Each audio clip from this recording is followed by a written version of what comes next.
شریانوں سے ریلیٹڈ جو سرجری ہے اس کو بائی پاس سرجری کہتے ہیں. وہ جس ایریا میں پرابلم ہوتا ہے مطلب یہ تو اس سے آگے کر کے ایک نئی نالی کے تھرو اس ایریا کو بائی پاس کر دیں. اب یہ کیونکہ ایک اس میں انستھیزیا بھی ہے, بائی پاس مشین استعمال ہوتی ہے اور ایک بڑی سرجری ہے.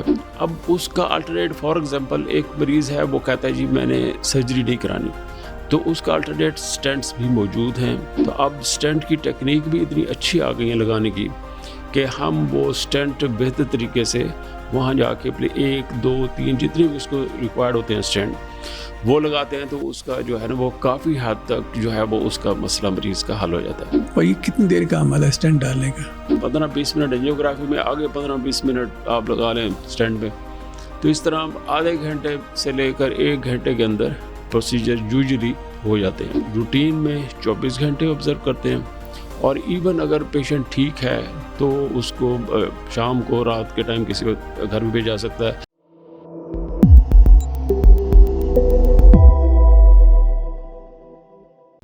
السلام علیکم ناظرین, میں ولسن فارماسیوٹیکلس کی جانب سے آج کے پروگرام ولکاس میں خوش آمدید کہتا ہوں.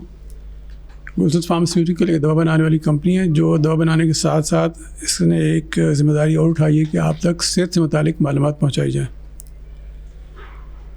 ناظرین, گزشتہ چند دہائیوں میں میڈیکل سائنس نے بہت ترقی کی اور میڈیکل انجینئرنگ نے حد سے زیادہ ترقی کی ہے. ناظرین, کارڈیالوجی کی ایک شاخ ہے جس کو انٹرونشنل کارڈیالوجی کہتے ہیں. یہ بہت اسپیشلائزڈ شعبہ ہے, اور اس میں جو انٹرونشنل کارڈیالوجسٹ ہیں جو سب سے کامن پروسیجر انجام دیتے ہیں اس کو PCI کہتے ہیں. اور PCI کے ذریعے ایک کیتھر کے ذریعے دل کی شریان کے اندر سٹینٹ ڈالا جاتا ہے. آج ہم PCI اور سٹینٹ کے پروسیجر کے بارے میں بات کریں گے. اس سلسلے میں تفصیل سے بات کرنے کے لیے ہمارے ساتھ موجود ہیں پروفیسر قاضی عبدالصبور صاحب. ہی از a professor of cardiology, Sheikh Zaid hospital, Lahore. السلام علیکم ڈاکٹر صاحب. السلام. ڈاکٹر صاحب یہ بتائیے کہ PCI کیا ہوتی ہے اور کیسے کی جاتی ہے؟ PCI جو ہے وہ اصل میں یہ ایک ایسا پروسیجر ہے جس کے ذریعے ہم دل کی وہ شریانیں جو کہ بند ہو جاتی ہیں, جن کی پرسنٹیج 70% یا اس سے زیادہ جو ہے وہ بند ہونے سے انسان کو سمٹم شروع ہو جاتے ہیں, لائک چیسٹ پین, دل میں درد ہونا, چھاتی میں بوجھ محسوس ہونا یا سانس پھولنا. تو پھر اس شریانوں کو کھولنے کے لیے کوئی طریقہ کار نہیں تھا کہ ہم ایکسٹرنل یا باہر سے کوئی دوائی ایسی دیں یا کوئی مشین ایسی ہو جو باہر سے اس کو کچھ کر سکے, وہ نہیں ہو سکتا تھا. تو پھر الٹیمیٹلی PCI سے مراد ہے پرکوٹینیس کورونری انٹرونشن, کہ ہم اسکن کے ساتھ ہی کچھ شریانیں ایسی ہوتی ہیں جس کو نبض کہتے ہیں. نبض آپ محسوس کر سکتے ہیں, اپنے ہاتھ کے اوپر بھی نبض محسوس کر سکتے ہیں. اس نبض سے ہم جو ہے وہ باریک سی ایک نیڈل ہوتی ہے اس کو پنکچر کرتے ہیں, اس کے اندر سے پھر وائر لے جاتے ہیں, اور وائر وہ ساری جو ہے وہ بازو کے شریانوں سے ہوتی ہوئی, بڑی شریان سے ہوتی ہوئی ہارٹ کی شریانیں جو کہ خود ہارٹ کو سپلائی کرتی ہیں بلڈ, اس کے اندر وہ ساری وائر اس کے اندر تک ہم لے جاتے ہیں. پھر جو ہے ساری چیزیں بیلون پہ لے جاتا ہے, پھر سٹینٹس جاتے ہیں, وہ اسی جو ہے وائر کے اوپر جاتے ہوئے اس جگہ پہ جہاں پہ وہ تنگی ہوتی ہے یا نیروئنگ ہوتی ہے وہ اگر سگنیفیکنٹ ہے جس سے کہ مریض کو پرابلم ہونے کا امکان ہوتا ہے اور ہو چکا ہوتا ہے, ایسے صورتحال بھی ہوتی ہے کہ مثال کے طور پر کوئی مائنر ہارٹ اٹیک ہو گیا یا کوئی میجر ہارٹ اٹیک ہو گیا ہے, تو وہ سٹینٹ ہم اس ایریا میں جہاں پر وہ سگنیفیکنٹ نیروئنگ ہے یا بند ہے ایریا, وہاں جا کے سٹینٹ رکھتے ہیں اور سٹینٹ کو پھلا دیتے ہیں.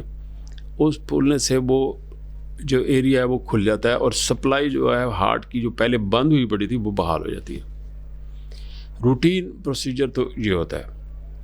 اچھا, نارملی جیسے سرجری ہوتی ہے, خیر ہارٹ کی تو اوپن ہارٹ سرجری تو بہت کمپلیکس پیچیدہ سرجری ہے, اور سرجری کے لیے پیشنٹ کو کچھ تیاری کرنی پڑتی ہے. اس کے لیے کتنی تیاری کرنی پڑتی ہے, اور ہاسپٹل میں کیا ہوتا ہے, اور کتنے عرصے میں ڈسچارج ہو جاتا ہے پیشنٹ؟ ہاں, جس طرح آپ کہہ رہے ہیں سرجری یعنی کہ ہارٹ کی سرجری کے بارے میں, تو ہارٹ کی سرجری خاص طور پہ جو شریانوں سے ریلیٹڈ ہے سرجری، جس کا الٹرنیٹ جو ہے وہ اسٹنٹ ہیں، تو شریانوں سے ریلیٹڈ جو سرجری ہے اس کو بائی پاس سرجری کہتے ہیں. کامن سینس میں لوگوں کو جو سمجھایا جاتا ہے کہ جی بائی پاس سرجری ہے.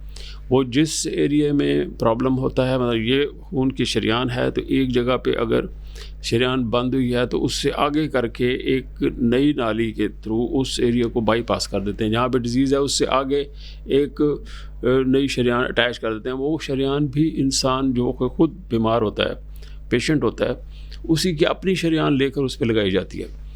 تو یہ اوپن ہارٹ سرجری ہوتی ہے. بیسیکلی اوپن ہارٹ سرجری سے مراد ہے کہ چیسٹ جو ہے وہ درمیان میں سے یہاں سے کھول کے پھر اوپن کر کے تو سرجن جو ہے یہ سارا پروسیجر کرتا ہے. تو اس سارے پروسیجر کو بائی پاس سرجری کہتے ہیں. اب یہ کیونکہ ایک اس میں انستھیزیا بھی ہے، بائی پاس مشین استعمال ہوتی ہے اور ایک بڑی سرجری ہے. ہاں اگر کسی کو ضرورت ہے کہ اسٹنٹ کسی کے نہیں ڈال سکتے تو پھر الٹیمیٹلی اس کو بائی پاس سرجری ہی ایڈوائز کی جاتی ہے. اور بائی پاس سرجری کے بھی اب بہت اچھے رزلٹ ہیں، ٹیکنیکس بہت اچھی آ گئی ہیں. لیکن اب اس کا الٹرنیٹ، فار ایگزامپل ایک مریض ہے وہ کہتا ہے جی میں نے سرجری نہیں کرانی، تو اس کا الٹرنیٹ اسٹنٹس بھی موجود ہیں. اور بہت ساری بیماریوں میں جہاں پہ سرجری ایون پریفریبل ہوتی ہے تو اب اسٹنٹ کی ٹیکنیک بھی اتنی اچھی آ گئی ہیں لگانے کی کہ ہم وہ اسٹنٹ بہتر طریقے سے وہاں جا کے 1 2 3 جتنے بھی اس کو ریکوائرڈ ہوتے ہیں اسٹنٹ وہ لگاتے ہیں. تو اس کا جو ہے نا وہ کافی حد تک جو ہے وہ اس کا مسئلہ مریض کا حل ہو جاتا ہے. اور یہ کتنی دیر کا عمل ہے اسٹنٹ ڈالنے کا؟ اسٹنٹ ڈالنے کا عمل جو ہے اگر اینجیوگرافی کریں تو 15-20 منٹ میں اینجیوگرافی ہو جاتی ہے. اسی طرح اگر اسٹنٹ ڈالیں وہ بھی جس طرح اینجیوگرافی ہوتی ہے وہی پروسیجر ایکسٹینڈ ہو جاتا ہے. 15-20 منٹ اینجیوگرافی پہ لگے ہیں تو ڈپینڈ کرتا ہے اب جو ہے وہ بیماری کس طرح کی تھی، سمپل تھی، کمپلیکیٹڈ تھی، اس میں کتنے اسٹنٹ لگنے تھے، 1 لگنا ہے، 2 3 لگنے ہیں، اور بلون کرنا ہے کہ نہیں کرنا. اسٹنٹ ڈالنے سے پہلے بھی بلون کرنا ہوتا ہے، اسٹنٹ ڈالنے کے بعد پھر بعض دفعہ بلون کرنا ہوتا ہے. تو اس طرح کے ملٹیپل جو ہے پروسیجر ہوتے ہیں. کوئی اور مشینیں آ گئی ہیں اس کے ذریعے بھی بعض دفعہ ایریا خراب ہوتا ہے اس کو صاف کیا جاتا ہے، پھر اس پہ اسٹنٹ رکھا جاتا ہے. تو جنرلی اگر سمپل لین ہے تو 15-20 منٹ اینجیوگرافی میں، آگے 15-20 منٹ آپ لگا لیں اسٹنٹ میں. تو اس طرح آدھے گھنٹے سے لے کر 1 گھنٹے کے اندر پروسیجر یوزلی ہو جاتے ہیں. اور چونکہ بڑی سرجری نہیں ہے، خون زیادہ نہیں بہا، انستھیزیا نہیں دیا، تو پیشنٹ جلدی گھر چلا جاتا ہوگا. اور گھر تو جو ہے وہ روٹین میں 24 گھنٹے آبزرو کرتے ہیں. اور ایون اگر پیشنٹ ٹھیک ہے تو اس کو شام کو، رات کے ٹائم کسی وقت گھر بھی بھیجا سکتا ہے. 5-6 گھنٹے آبزرو کر کے بھی مریض کو بھیجا جا سکتا ہے. اچھا، اسٹنٹ کتنی قسم کے ہیں؟ اسٹنٹ میں تو بہت ترقی کی ہے اسٹنٹ کے اسٹرکچر میں. اور پہلے تو صرف میٹل اسٹنٹ آتے تھے، پھر اس کے بعد اس پر ڈرگ لگانے شروع کر دی. تو کتنی قسم کے اسٹنٹس آتے ہیں جو آپ یوز کرتے ہیں؟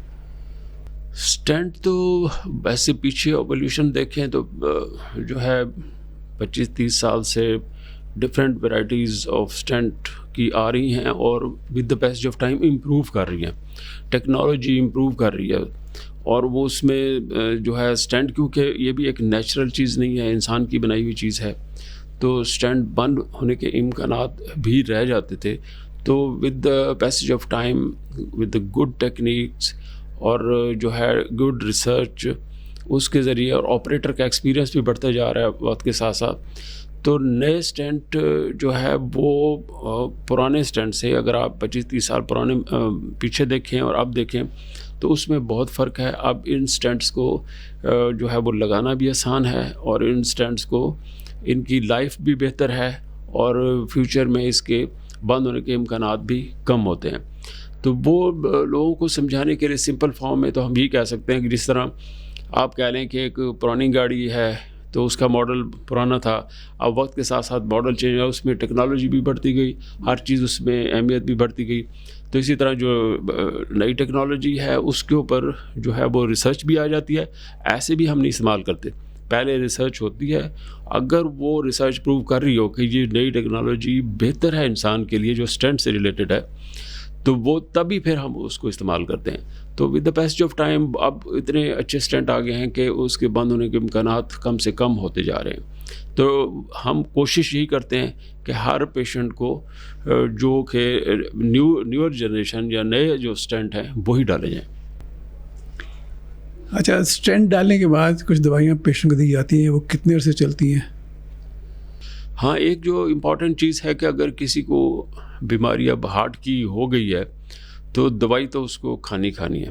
اب یہ ہوتا ہے کہ اگر جب تک اسٹینٹ نہیں ڈالے, پھر ہم مثال کے طور پر 8-10 دوائیاں پہلے دے رہے تھے, تو جب اسٹینٹ ڈل جائیں گے تو پھر دوائی کی مقدار کم ہو جاتی ہے.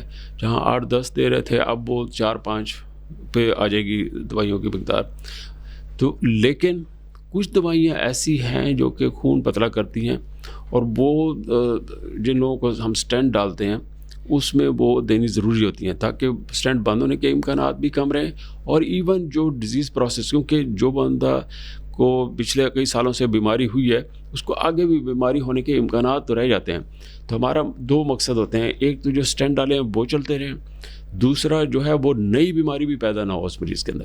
اسی لیے کچھ دوائیاں جو ہے وہ آپ یہ سمجھیں کہ اس کی مقدار کم ہو جاتی ہے لیکن ہول لائف ساری زندگی اس کو کھانی پڑتی ہے. اچھا ڈاکٹر صاحب, یہ مریض نے جیسی زندگی گزاری, اچھی ہے بری, اس کو اسٹینٹ کی ضرورت پڑ گئی, اب اس کے بعد اسٹینٹ لگنے کے بعد آپ کیا مشورہ دیتے ہیں کہ آئندہ اس کی صحت مند زندگی گزرے, خوراک اچھی گزرے, ورزش کرے, جو بھی ہے, تاکہ دوبارہ دوسرے اسٹینٹ کی ضرورت نہ پڑے؟ اس میں جو ہے وہ 2 امپورٹنٹ چیزیں ہیں. ایک تو دوائی تو اب کھانی ہے, جو کہ بیماری ایک آپ کا پروسیس انسان کے اندر ایک قسم کی جینیٹک کہہ لیں, یا جو ہے بہت سارے فیکٹرز جو ہے وہ کہہ لیں, جس میں کہ ڈائٹ ہے, ایکسرسائز کا نہ ہونا ہے, ویٹ کا بڑھنا ہے, سگریٹ پینا ہے, کسی کو شوگر ہو گئی ہے وہ ہے, کسی کا بلڈ پریشر زیادہ ہے وہ اس کا فیکٹر ہے, فیملی میں ہارٹ کی پرابلم ہے وہ اس کا فیکٹر ہے. تو کچھ فیکٹر اس میں سے تو ایسے ہیں نا جو کہ وہ اب جس کی فیملی ہے, جو جینیٹک فیکٹر ہے وہ تو اب اس کے ساتھ ہے. کچھ فیکٹر ایسے جس سے اوائڈ کیا جا سکتا ہے, لائک سگریٹ ہم ختم کر سکتے ہیں, بند کر سکتے ہیں, ویٹ ہم کم کر سکتے ہیں, ایکسرسائز ہم کر سکتے ہیں, کھانے پینے میں ہم احتیاط کر سکتے ہیں, خاص طور پہ گھی, مکھن, ملائی, تیز نمک سے پرہیز کر سکتے ہیں, تیز میٹھے سے پرہیز کر سکتے ہیں. تو ان چیزوں سے اگر ہم پرہیز کریں تو پھر وہی بات آ جاتی ہے کہ آگے بیماری ہونے کے امکانات بھی کم ہو جاتے ہیں. اب کچھ آپ دوائی کھا رہے ہیں اور کچھ آپ سارا پرہیز کر رہے ہیں, اور اپنا لائف سٹائل آپ نے چینج کیا ہے. لائف سٹائل اسی طرح کہ آپ پہلے ایکسرسائز نہیں کرتے تھے, آپ نے ایکسرسائز شروع کر دی ہے. آپ پہلے جو ہے فیٹی چیزیں کھاتے تھے, اب آپ نے فیٹی چیزیں چھوڑ دی ہیں. اب آپ پہلے تیز نمک استعمال کرتے تھے, اب آپ نے تیز نمک استعمال کرنا چھوڑ دیا ہے. تو یہ ساری پریونشن کے میٹر میں آ جاتی ہیں. تو پریونشن سے مراد ہے کہ اب جو بیماری ہو گئی سو ہو گئی, اب خدا ہم نے وہ اس بیماری سے ریلیٹڈ ہم نے آپ کے اسٹینٹ ڈال دیا, آپ کو دوائیاں دے دی. اب ہماری کوشش ہوتی ہے کہ یہ ساری پریونشن میجر کیے جائیں تاکہ آئندہ بیماری نہ ہو, اور یہ سارا کچھ اگر کیا جائے تو بیماری ہونے کے امکانات کم ہو جاتے ہیں.